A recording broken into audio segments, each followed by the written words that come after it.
Today we're going to be showing you guys how to be master procrastinators, just like me.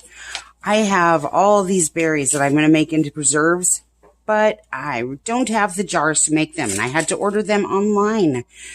So they are not going to be here till next week. So in the meantime, we need to figure out how to make it so our berries don't go all bad. My raspberries have been sitting in the fridge for 2 days now.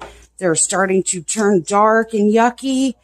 Oh no, and you don't want to wash these until you're ready to use them. And as you can see, they are in some desperate need of saving. All right, so let's get these washed and rinsed quickly. Fill this bowl up with some cold water and just rinse them all around with your fingers here. And if you see any that are all yucky and moldy, then pick those out. You probably won't see those until you dump them out onto the rack. Okay, so this works much better than putting them in a strainer too, because then you can really get them a deep wash here. There you go.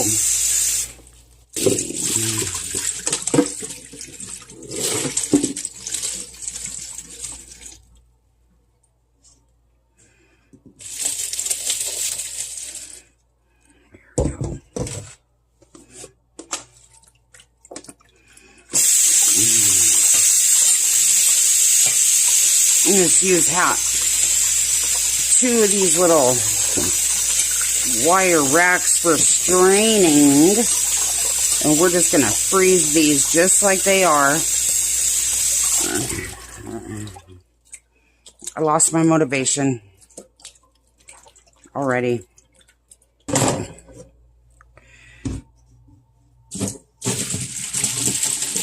Then get yourself some type of a wire strainer, something that you can fit into your freezer. Drain your raspberries out on these strainers and rinse them with the high pressure sprayer from your sink. That gets all these loose pieces out of there. And if you see any that are black, pick the black ones out. Obviously that's mold and you don't want mold. But a lot of these ones that are squished like this, that's fine to leave in there as long as they're not turning moldy on you, because we're going to be freezing this and cooking this down anyway after our jars get here in a day or two. All right, so we're just going to stack these over here to the side. We're going to let these drip dry for about 5 minutes. Then we're going to put them in the freezer just like this. And if you have cookie sheets to freeze your fruit on, that's what I've used over here. We've washed and pitted these cherries. So these are halves. These are cherry halves. And these are already frozen. So now we need our cookie sheets back. We're going out while they're still frozen. Don't let them sit out too long like I almost did just now. Oh, got a piece of paint from my damn mixing bowl in there. But don't let them sit out too long because fruit thaws very, very quickly. Put those all into a gallon Ziploc bag or some type of a container that you can put back in your freezer. If you just have regular cookie sheets like I do, you can use the rings from your jars. Just don't touch these when they're cold. If you touch metal while it's cold, oh boy, you got another thing coming. I learned my hard lesson reaching in there to get a frozen cast aluminum pan out of the freezer before.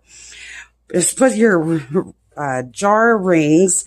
You need 3 of them on each sheet, and then you can stack up 3 cookie sheets at a time and then fit that in just one little section of your freezer. Yeah, now we need these back. After your cherries are frozen, place them into a freezer safe container or a bag as quickly as you can before they thaw out. Make sure you use a mitt when you touch that next sheet down, because I'm telling you, you put cast aluminum or cast iron into the freezer and it will burn you. Literally, it somehow gives you a burn from the frost from touching that metal. Don't do that. No tongues on the flagpole kind of day.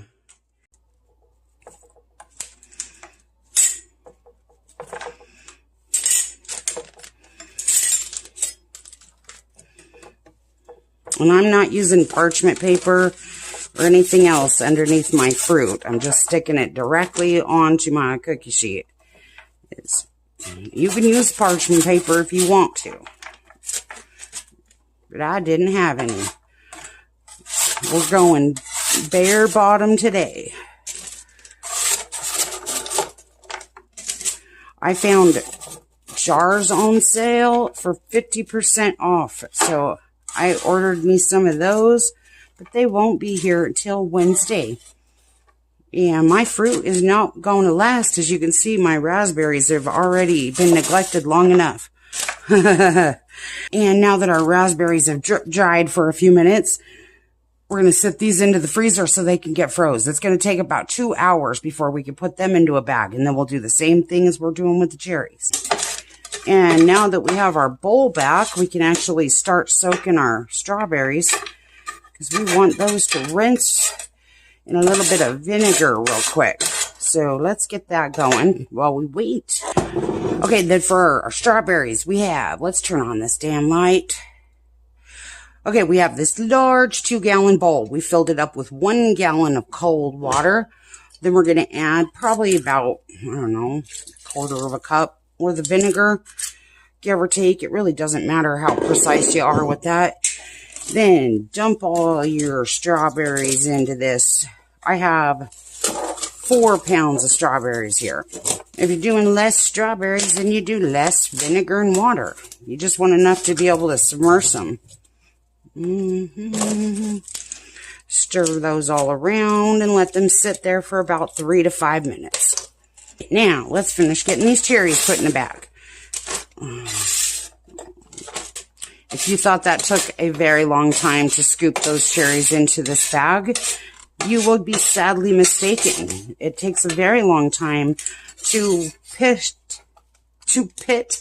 and split all of these cherries. That was a lot of time. This is nothing. These cherries came from my sister's tree, though. Oh my gosh, they are so good. They are so much better than you get from the store. All right, so get those in the freezer ASAP, and then we can procrastinate until next week or next year if we wanted to. Okay, so now that your strawberries have soaked in a cold vinegar bath for just a few minutes, it just kills all the bacteria.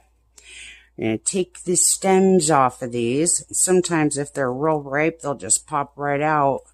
Just like that. You don't have to waste a whole bunch of your strawberry trying to cut out the stems. Just get up in there, get up underneath that stem right there, and then just pull it out with your thumbnail. See? Just a tiny bit. And you want to do this you want to do this after you soak them in vinegar, not before. Because if you do it before, then your strawberry is going to fill up with vinegar.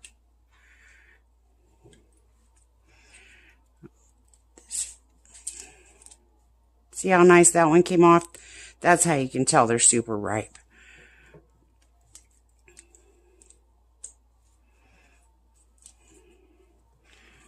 A spoon might be easier if you don't have a nice thumbnail to pick with. There we go. That one came off really good and clean. Yeah. I've tried the whole straw method and everything else. This is definitely easier. This is how I do it with the cherries too.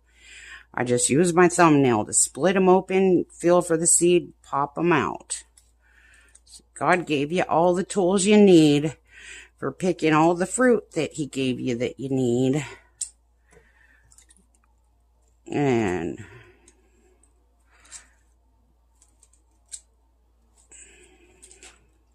so, Anyway, nobody wants to sit here and watch you pluck strawberries.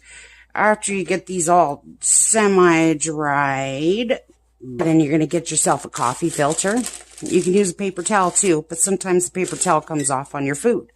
So I use coffee filters for everything because I always have those at home.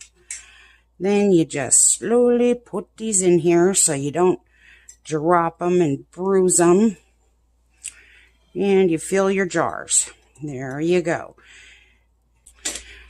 Okay, now you put this in the fridge, even on the top shelf where it's extra, extra cold. I am not kidding you. You've been my star, and I'd be your sky.